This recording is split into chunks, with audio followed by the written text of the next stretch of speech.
Magkakabit ako ngayon ng pinto. So lalagyan ko na kakabit ko sa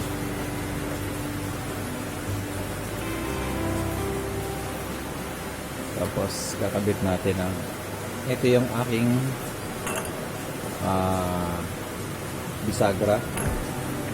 So cylindrical siya, pang heavy duty yung nilagay ko. So ito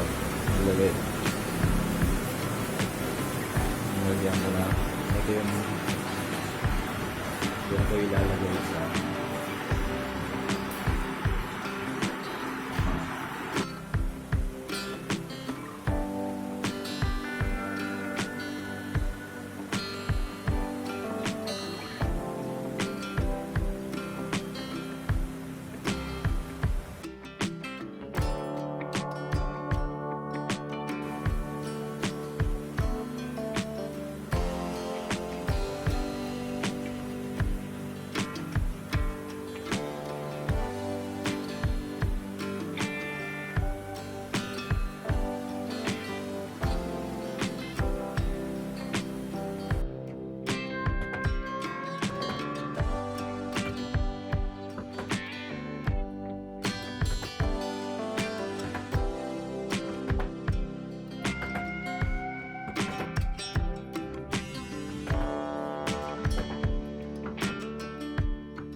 screw. Screw ko yun. So nangyari, nilagyan ko siya ng tatandaan doon. Tapos screw ko to.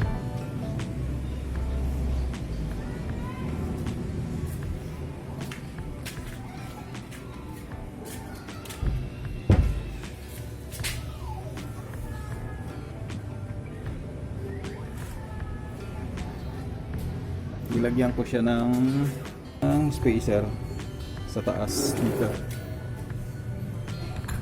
Nilagyan ko siya ng spacer dyan sa dito.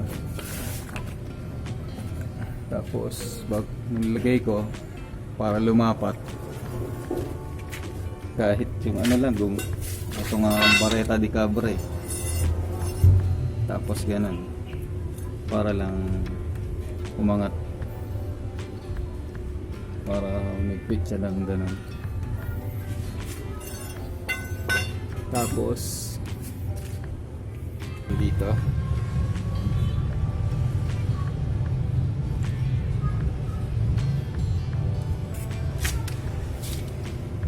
kasi di ano lang to, cylindrical lang to eh. Makapansin yan pag inangat ko to. Ayan.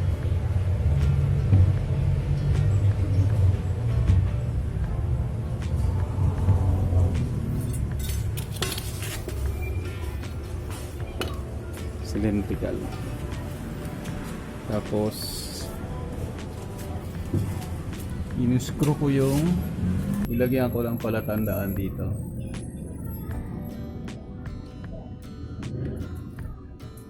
Para dito sa isa. So dito lang ako bawas. Ito na lang sa baba.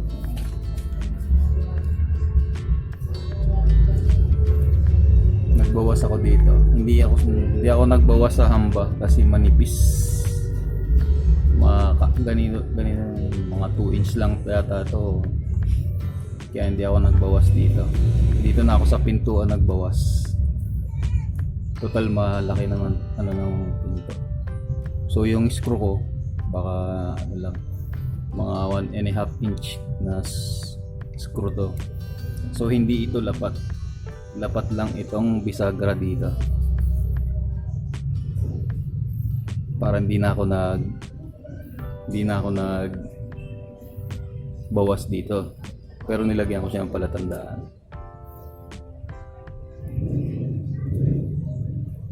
Tapos kaso nga lang nung may kabit ko na to, ilalagay ko na yung pinto, hindi ko naman siya mailagay. Kumakalang siya dito sa taas. So kailangan mo upang sinsilan ko ng binawasan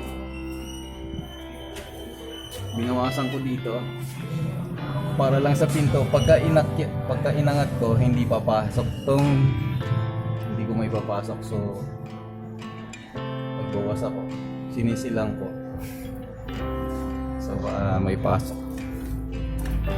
Pero yun, okay naman na siya.